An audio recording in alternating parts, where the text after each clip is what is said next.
The night was cold and silent on the frozen world of Aurelia 7. Snow fell in thick, heavy flakes covering everything in white. The wind moved across the valley, whispering like ghosts. Far from any city or settlement, there stood a small wooden cabin. Inside that lonely cabin lived Ethan Ward, a human who had once been a soldier, a mechanic, and a wanderer, now just a man trying to survive the quiet days of exile. He sat near the fire, a cup of weak tea in his hand. The orange flames reflected in his tired eyes. The sound of the wind outside was constant, but Ethan had grown used to it. He liked silence. Silence meant safety. Silence meant no war, no noise, no orders. But tonight something in that silence felt wrong. He glanced at the old clock on the wall. It was close to midnight. The storms usually began around this time, so he got up and checked the door latches, making sure the windows were sealed. He was about to return to his chair when he heard it. Knock, knock, knock. 3 light taps on the door. Ethan froze. No one came this far out. There were no neighbors for 50 kilometers, and the few humans who lived on this planet never traveled at night. Not in the blizzards, not with the creatures that roamed beyond the ridge. He stood perfectly still, listening. Maybe it was the wind, maybe a loose branch. Then it came again. Knock, knock, knock, softer this time, slower, like a small hand. Ethan grabbed his flashlight and rifle. He walked carefully toward the door, his boots creaking on the wooden floor. "Who's there?" He called out. No answer. Only the whisper of snow. He waited. The wind screamed outside, hitting the walls. Then a tiny voice came through the door, so faint that at first he thought he imagined it. "Please, help me." Ethan's heart thumped once hard. The voice was not human. It carried a soft echo, as if from a small throat unused to human language. He hesitated only a moment before unbolting the lock and pulling the door open. A burst of icy air hit his face. Snow swirled in, and standing there, shivering barefoot with a torn blanket wrapped around her thin shoulders, was a little girl. Her skin had a soft violet tone. Her eyes glowed faintly amber, like polished glass in the dark. Her hair was tangled and silver-white, wet from the snow. She looked no older than 6. Ethan blinked. "Who are you? What are you doing out here?" The girl's lips trembled. Her small hands clutched the blanket tighter. "My mom. Can't breathe," she said, her words broken as if each one hurt. "Please, help," the storm howled behind her. Ethan looked past her. Nothing but white, no shapes, no shadows. "Where is she?" In the crash," the girl said, pointing toward the north where the land dipped into a frozen ravine. "Please, she's dying." Ethan didn't think. He grabbed his coat and pulled it on. "Come inside first. You'll freeze." The girl shook her head violently. "No time. She can't breathe." Something about the terror in her eyes struck him deeply. He had seen that look before, years ago during the evacuations when people begged him to save their families. He couldn't ignore it again. He loaded a fresh charge into his flashlight and gestured. "Show me." The girl turned and ran into the storm. Ethan followed, his boots crunching through the snow. The wind cut across his face, freezing his breath. The night was endless, white in shadow. He could barely see her small shape ahead of him, guided only by the faint glow of her skin. They moved for nearly 10 minutes, until Ethan saw it, a dark shape half buried in ice, the wreck of a small escape pod. The metal was cracked and burnt. The entry hatch hung open, lights flickering weakly. He climbed inside, ducking his head. Inside was chaos. Panels were ripped open. Sparks danced from a broken console. And lying against the far wall was an alien woman. The girl's mother, obviously, her chest rising shallowly, her breathing ragged. Her skin, once likely a rich violet, had turned pale blue. Frost had gathered on her lips. Beside her, an oxygen mask lay broken in 2 pieces. "Mom," the girl cried, running to her side. She held her mother's hand tightly. "I brought him. I brought the human." Ethan knelt beside them. The woman's eyes opened a little. They were the same glowing amber as her daughter's. She whispered something weakly in her language, then coughed hard, trembling. Ethan checked the pod systems. The oxygen generator was shattered and the filter membrane was torn. "You're lucky I was awake," he muttered, pulling his repair kit from his belt. "This thing's almost done." He worked quickly, hands moving from instinct. He had fixed hundreds of life support systems during his time as a mechanic for the colonial fleets. The girl watched every movement with wide, hopeful eyes. Minutes passed. The hum of the generator returned faintly. The air pressure began to rise. Ethan held the oxygen mask over the woman's face, sealing the cracks with tape. She took a weak breath, then another. Her chest began to move more steadily. The girl gasped and smiled through tears. "She's breathing." Ethan exhaled. "She'll live. For now." The woman opened her eyes fully and looked at him. Her voice was faint, but her words were clear. "Thank you, human." Ethan nodded, embarrassed. "Don't thank me yet. This pod's not safe. We need to move you before it freezes over." But before he could say more, a sharp sound echoed from outside. A scraping sound, metal against metal. Slow, deliberate. Ethan's instincts flared. He stood quickly, motioning the girl to stay quiet. The sound came again, closer now. Something heavy moved through the snow. The woman's eyes widened with fear. "They found us," she whispered. Ethan looked at her sharply. "Who?" She coughed, clutching her chest. "Hunters, they took us from the convoy. We escaped. They want our kind for experiments, and humans for blood." Ethan's pulse quickened. "How many?" "3, the girl said softly. "They smell us." Outside, the wind shifted, and beneath it, Ethan heard a low growl. It wasn't human. It wasn't animal either. It was deep and mechanical, like a machine breathing. He turned off his flashlight and peeked through a crack in the hatch. At first, he saw nothing. Then movement, a tall shadow crossing through the snow, red lights glowing where eyes should be. Its body was covered in armor made of bone and metal, and its hands ended in long, curved claws. The thing sniffed the air, growled again, and moved toward the wreck. Ethan's throat went dry. He whispered, "Stay quiet. Don't move." The girl clung to her mother. The woman's breathing rasped behind the oxygen mask. Ethan reached for his pulse rifle. The weapon's indicator light blinked weakly. 30% charge left. Not enough for a fight in this storm, but maybe enough to scare them off. The first hunter reached the pod, claws scraping the metal shell. The second appeared from the fog, dragging something behind it. The torn body of another alien, frozen stiff. Ethan's stomach twisted. The little girl made a small sound when a gasp. Too soft for a human ear, but the hunter's head snapped toward the noise. Ethan cursed under his breath. He raised his rifle and fired. A blast of blue light cut through the night. The creature screamed and fell back, smoke rising from its armor. The others roared in response, spreading out around the pod. "Go!" Ethan shouted. "Get to the back hatch!" He fired again, hitting another in the shoulder. Sparks flew. The girl screamed as the pod shuddered under their blows. The woman tried to crawl, but her strength was gone. Ethan grabbed the girl and pulled her behind a crate. The door burst open, claws tearing through the metal. One hunter forced its way inside, eyes burning red. Ethan shot point blank. The beam struck its chest, leaving a smoking hole, but the creature kept coming, swinging a clawed hand. Ethan ducked, the strike slicing through his coat. He slammed his rifle against the creature's arm and fired again, this time into its face. It dropped instantly. Outside, more howls, more shadows. Ethan grabbed the girl's hand. "We can't stay here." He lifted the woman onto his shoulder, feeling her weight drag him down. "Which way?" he shouted over the storm. The girl pointed toward the cliffs in the distance. "The mines. There's air. There's heat." Ethan nodded, gripping his rifle in one hand and her mother in the other. They stumbled into the blizzard, snow hitting their faces like knives. Behind them, the pod burned faintly, red light flickering against the white world. The girl turned once to look back and saw a pair of glowing red eyes rise again from the snow. The first hunter was standing, still alive, and now it was following them. Ethan didn't see it, but the girl did. Her hand tightened around his. "They're coming," she whispered. He didn't look back. He just said, "Then we run." And in that moment, 3 lost souls, human and alien, vanished into the storm together. Behind them, the wreck crackled with fire. The shadows followed, silent and hungry. The night of Aurelia 7 swallowed them whole.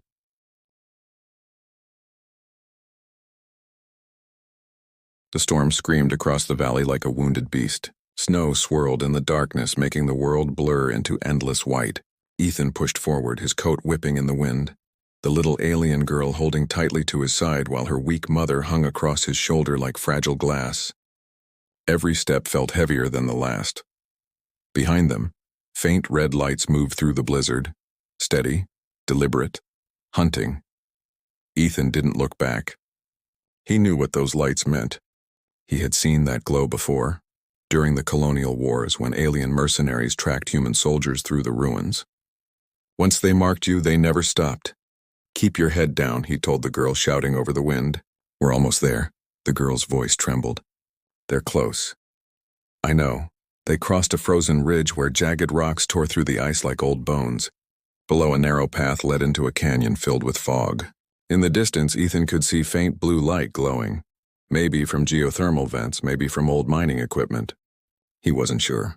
But it was shelter. It had to be.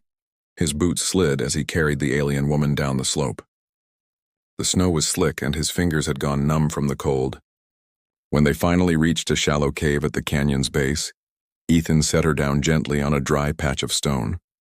She gasped for breath, her lips blue, her hands shaking. The girl knelt beside her mother, rubbing her shoulders. It's okay, Mom, we made it. Ethan turned, scanning the horizon. He could see faint shapes moving in the storm. Tall, shadowed, crawling over the rocks. The hunters were spreading out, circling them. He checked his rifle. 12% charge left. One good shot, maybe two. That was all. The alien woman tried to speak. You shouldn't have helped us. Ethan frowned. Yeah, I'm starting to get that impression. You don't understand, she whispered. They don't hunt for food. They hunt for silence. They track the breath of the dying. Her words sent a chill down his spine. What are they? They are called the Krayan, she said weakly. Slavers from the Black Worlds. They believe the blood of humans carries healing power. They sell it to the dying rich. Ethan gritted his teeth. That's a new level of disgusting. He crouched near the cave entrance, watching the swirling snow. The wind shifted again, and this time he heard it clearly. A deep metallic growl. Then another, closer. He turned to the girl. What's your name? She blinked at him. Lyra. Okay, Lyra, I'm Ethan. I need you to stay very quiet, okay? Keep your mom warm. If anything happens to me, you take that heating pack and crawl deeper into the cave. Understand? Her lip trembled, but she nodded. You'll come back? Ethan smiled faintly, though his eyes were hard. I always come back. He moved outside. Snow whipped across his face, cutting like knives. He crouched behind a rock and waited. The storm's noise covered his breathing, but his heart beat loud in his ears. Then he saw it, a shape moving between the rocks. Huge, armored, with glowing red eyes. Ethan aimed. The creature sniffed the air, turning toward him. He fired. The beam hit its chest, blasting off chunks of armor. The creature screamed, a sound like grinding metal. Another shape appeared behind it, roaring in response. Ethan ducked as plasma fire ripped past his head, melting the ice around him. He rolled, fired again, hitting one in the shoulder. The second shot drained his rifle's last charge. Sparks danced across the weapon's surface, undead. Damn it, he ran back into the cave. Lyra looked up, terrified. They found us? Yeah, Ethan said, grabbing an old energy cell from his pack. Time to move. The alien mother tried to stand, but her legs gave out. Ethan helped her, wrapping his arm around her waist. We head for the vents. The heat might mask our body signatures. Lyra nodded, clutching her blanket tightly. They ran through the narrow canyon, following the faint blue glow ahead. The walls shook with the hunters' roars behind them. Plasma bolts struck the rocks, exploding in showers of sparks. One shot hit near Lyra's foot, making her stumble. Ethan grabbed her arm, pulling her up. Keep moving! The air grew warmer as they reached the vents. Great cracks in the ground spilling out clouds of steam. The mist was thick, wet, and hot. Ethan felt his skin burn slightly, but at least it hid them. Here, he said, leading them behind a pile of boulders. They crouched low, listening. The sound of footsteps echoed, and heavy, slow, metallic. One of the hunters entered the vent area, scanning with a red targeting beam. The light passed over the rock, searching. Ethan held his breath. Lyra's hand tightened around his arm. The beam paused, right over their hiding spot. Then, suddenly, another noise came, a loud mechanical screech from the opposite side of the canyon. The hunter turned, distracted. Something moved in the shadows. Another figure. At first, Ethan thought it was another Krayan, but no. This one was smaller, moving faster, wrapped in a tattered cloak. The newcomer fired a bolt of blue light that hit the hunter square in the chest, sending it crashing backward into the snow. The cloaked figure approached, rifle raised. You picked a bad night to wander here, human? Ethan blinked. The voice was female, alien, but not like Lyra's mother. Her accent was sharp. "Who the hell are you?" he asked. She threw back her hood. Her skin was pale silver, her eyes glowing faint green. "A survivor," she said coldly. "Same as you. Now move before more come." Lyra's mother gasped weakly. You're from the Resistance?" The stranger nodded. "Yes, and those Crayon will kill us all if we stay." Ethan hesitated. "We can't move fast. She's injured." The woman knelt beside the alien mother, checking her pulse. "She won't survive the cold much longer. There's an old bunker nearby. Follow me." They moved quickly through the mist. The hunters' cries echoed behind them, angry and close. Ethan carried the mother while Lyra and the stranger led the way. Soon they reached a narrow fissure in the canyon wall, half hidden by rocks. Inside was darkness and old machinery. The stranger activated a small light. The walls were lined with rusted panels, wires, and broken monitors. "Old mining control center," she said. "No power, but safe for now." Ethan laid the alien woman down carefully. "She needs air again." The stranger handed him a small oxygen capsule from her belt. "Use this. It'll last an hour." Ethan helped her breathe, watching color slowly return to her face. Then he turned to the stranger. "You got a name?" "Rhea," she said simply. "I've been hunting the Crayon for years." Ethan nodded. "Well, you've got 3 of them out there right now. Any plan?" Rhea loaded her plasma pistol. "We fight smart. They track movement and heat. But they're blind in the vent mist. We lure them one by one." He grinned slightly. "Sounds suicidal." She smiled faintly back. "It usually is." Hours passed. The storm raged above while they waited below, listening to distant metallic sounds. The alien mother drifted in and out of sleep. Lyra sat close to her, whispering softly in her native language. Ethan watched them, something tightening in his chest. He had always thought of aliens as enemies. During the war, he had seen their ships burn cities, their soldiers hunt humans. But here, this was different. The child was innocent. The mother was just trying to keep her alive, and he was the only one who could help. He whispered, almost to himself, "You're safe now, kid." Lyra looked up at him, her eyes glowing softly. "You're different," she said quietly. "Most humans run from us." He smiled weakly. "Maybe I'm tired of running." Before she could answer, Rhea raised her hand for silence. "They're here." The sound of claws echoed through the tunnel. 3 shadows entered the bunker, red eyes glowing through the dark. The Crayon were too big to fit easily, their armor scraping against the walls. Rhea nodded to Ethan. "Now." He hit the switch on an old mining power cell. The ground shook. Electricity burst from broken wires, flashing across the metal floor. The first hunter stepped onto the grid and screamed as electricity tore through its body. It convulsed and fell, armor smoking. The second fired wildly, plasma bolts lighting the cave. Ethan ducked and rolled behind a console, returning fire with Rhea's spare weapon. His shot hit the creature's neck, blowing it apart in a burst of sparks. The third one roared, charging through the smoke. Rhea fired again and again, but its armor held. It slammed her into the wall, claws raised. Ethan grabbed a steel pipe from the floor and swung with all his strength. The hit cracked the hunter's mask, exposing sickly gray skin beneath. The creature turned, growling, but Rhea fired point blank into its face. The blast lit the tunnel, and then silence. Only the sound of their breathing remained. Rhea dropped to one knee, catching her breath. "They're dead," she said. "For now." Ethan looked around at the wrecked bunker, then at Lyra and her mother. "Then we'd better move before more come." The alien mother, weak but awake, looked at him with soft eyes. "Why help us, human?" she asked. Ethan hesitated. Then he said quietly, "Because no one helped me once. And I still remember what it felt like to not breathe." Lyra took his hand, smiling through tears. "Thank you." Outside, the storm began to fade. But above the clouds, far away in orbit, something vast moved. A Crayon ship scanning the surface. Its red sensors swept across the snowfields, locking on the heat signatures below. The hunt wasn't over.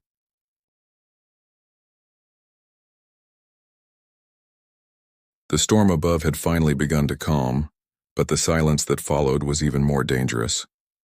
The wind no longer screamed, it whispered. The hunters were dead, their bodies scattered across the frozen tunnel floor, smoke rising from their burnt armor. The air smelled of ozone and metal. Ethan stood over one of the fallen Crayon, breathing heavily. His hands were shaking, his jacket torn, his face marked with soot. Rhea checked her pistol, one shot left. Lyra sat beside her mother, who was breathing slowly again, the oxygen capsule still fixed to her mouth. For the first time since that terrible knock at his door, Ethan felt a fragile sense of peace. But it didn't last. A distant rumble echoed through the earth. Then came a red glow from above, faint at first, then brighter. Rhea's eyes widened. "They've found us." Ethan turned toward the cave entrance. Through the narrow gap he saw it, a massive shadow moving through the clouds. The crane ship. Its engines pulsed with red energy, scanning lights cutting through the night like search beams. Lyra gasped, clutching her mother's hand. "They'll take us again." Ethan clenched his jaw. "Not while I'm breathing." Rhea moved closer, checking her wrist display. "The ship's dropping more hunters. Probably drones, too. We can't stay in the tunnels." "Then we move," Ethan said. The alien mother tried to speak, her voice weak but steady. "There is a way. The mine below us. It connects to geothermal vents, an old transport route. If we reach the bottom, we can hide from the scanners," Ethan nodded. "Show me." Rhea led the way as they descended deeper through the tunnels. The walls glowed faintly from veins of crystal, reflecting their flashlight beams. The heat increased with every step. Soon steam drifted from cracks in the rock and the air grew thick and heavy. Ethan carried the alien woman on his back again, while Lyra walked beside him, small but determined. Despite everything, she never once complained. The courage in her little face made Ethan's chest tighten. After nearly an hour, they reached a large cavern. The ground sloped down to a glowing river of molten rock. Across it, old machinery stood half-buried, mining towers, transport rails, and a rusted shuttle resting against the far wall. "There," Rhea said. "If that shuttle still has power, we can reach the surface ridge. I have a signal beacon. I maybe call for help." Ethan frowned. "And if it doesn't?" Rhea gave a grim smile. "Then we die warm." They crossed carefully, stepping over fallen beams. Ethan lowered the mother gently against the shuttle's hull. "Rest here," he said softly. "We'll get it running." The woman nodded weakly. "Thank you. Human." Ethan opened the control panel, sparks flying as he rewired old cables. Rhea climbed into the cockpit, testing switches. The engines hummed faintly, ancient but not dead. "It might fly," she said. "But we need more power. If we can connect it to the vent turbines." Before she could finish, a loud metallic crash echoed from the tunnel above. Lyra flinched. "They're here." Ethan turned. Red lights flickered in the darkness. Drones. Dozens of them, small, round, with sharp legs and glowing eyes. They crawled across the ceiling like metal spiders. Rhea raised her gun and fired. One drone exploded, but more poured through. Ethan grabbed a wrench and swung, knocking one out of the air. Sparks flew as it shattered on the rocks. "Get inside," he shouted. Lyra ran into the shuttle, dragging her mother behind her. Ethan and Rhea fought side by side, hitting, kicking, firing until their weapons overheated. The drones screeched, swarming over the floor like a flood. Ethan grabbed a fallen pipe and jammed it into a vent outlet. Hot steam exploded out, blasting several drones backward. The hiss filled the cavern. "Now," Rhea yelled. They ran into the shuttle and sealed the hatch. Drones slammed against the hull outside, their claws scraping metal. Rhea jumped into the pilot's seat. "Hold tight!" The engines roared, weakly at first, then louder as the power built. The shuttle shook, dust falling from the ceiling. Ethan strapped Lyra and her mother into the seats, his own hands trembling from adrenaline. Rhea pulled the throttle. "Come on, baby, don't die on me now." The shuttle lurched forward, once, twice, then rose from the ground. The glow from the lava reflected against its hull as it shot up through the vent shaft like a bullet. Outside, the crane ship turned its scanners downward, detecting the movement. Red beams followed as the shuttle burst from the mountain's mouth into the open air. The night sky was full of lightning and snow. "They're locking on," Rhea shouted. "Then go faster," Ethan yelled back. The shuttle shook violently as plasma bolts streaked past, exploding in blue fire. One shot grazed the wing, sending alarms blaring. Lyra screamed, clutching her mother. Ethan threw himself over them, shielding them with his body. Rhea twisted the controls, flying low over the frozen plains. "There's a ridge ahead. If we get behind it, their targeting will break." The crane ship fired again. A plasma beam cut through the air, missing them by meters. Ethan looked through the viewport and saw the red glow spreading wider. The ship was powering its main cannon. Rhea's eyes widened. "That'll vaporize us." Ethan scanned the dashboard. Can we overload the reactor? What, that'll blow us apart. Not if we aim it at them. Rhea stared at him for a second, then smiled faintly. You really are insane, he grinned back. Been told that before. She hit several switches. The shuttle's engines screamed louder. Warning lights flashed red. If we do this, there's no turning back. Ethan looked at Lyra and her mother. You said there's a heat vent near the ridge? The woman nodded weakly. Yes, deep hidden, Ethan nodded. Good. When I say go, you take them and jump. Lyra's eyes widened in panic. But undo it, he said firmly. You two are the reason I'm still breathing. The shuttle climbed higher, aiming straight toward the Crayon ship. The giant vessel loomed above them, black and red like a demon in the sky, its cannon charged, a sphere of crimson energy forming at its center. Now, Ethan shouted. Rhea pulled the emergency hatch lever. The side door blew open. Wind screamed through the cabin. Ethan pushed Lyra and her mother toward it. Jump! Rhea grabbed the little girl and leapt with her using a glider pack. They disappeared into the storm below. Ethan turned back to the console, alarms wailing around him. He locked the controls, setting the reactor to overload. The timer blinked red. 20 seconds. He whispered softly, You said you can't breathe, kid. Let's fix that. He looked one last time at the planet below, the white snow, the endless sky, and then slammed his hand down on the ignition. The shuttle shot upward, straight toward the Crane ship. From below, Rhea and Lyra watched as a brilliant light filled the clouds. The ship's cannon fired, but it was too late. Ethan's shuttle exploded in a blinding burst of blue and red fire. The explosion tore through the Crane vessel, ripping it apart. Pieces of burning metal rained down across the sky like shooting stars. The blast echoed for miles, then silence. Rhea and Lyra crashed into a snowbank near the ridge. The little girl's mother lay nearby, coughing but alive. Lyra crawled to her, sobbing. He's gone. He's gone. Rhea knelt beside them, placing a hand on her shoulder. He saved us. The alien woman looked up at the fading glow in the sky. He gave us breath again. The wind grew softer. The storm finally ended. Hours later, when the first light of dawn touched the mountains, Rhea buried a small piece of the shuttle's metal in the snow, the only thing left of Ethan. Lyra placed her tiny hands over it. I'll never forget you, she whispered. You breathed for us when no one else would. Her mother smiled faintly, tears shining in her golden eyes. That is what humans do. They give life, even when it costs their own. Rhea looked at them both, her voice quiet. Let's move. The world will want to hear about the human who fought the Crayon alone.